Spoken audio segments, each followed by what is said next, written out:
అస్సలు చేదు లేకుండా అందరూ ఇష్టంగా తినేలా కాకరకాయ ఫ్రైని ఇలా చేయండి, టేస్టీగా ఉంటుంది. కాకరకాయని పైన లైట్‌గా చెక్కు తీసి ఇలా గుండ్రంగా కట్ చేసుకొని కొంచెం ఉప్పు, పసుపు వేసుకొని కలిపి 10 నిమిషాలు పక్కన పెట్టుకోవాలి. 10 నిమిషాల తర్వాత కాకరకాయ ముక్కల్లోని నీరంతా పిండేస్తే చేదుగా ఉండే పసరంతా దిగిపోతుంది.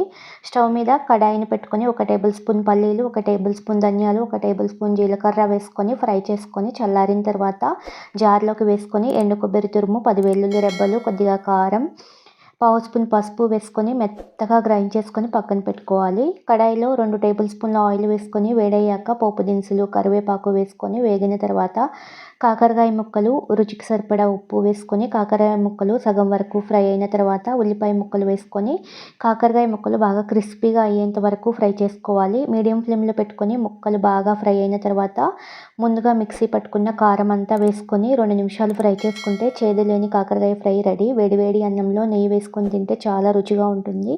Thank you for watching.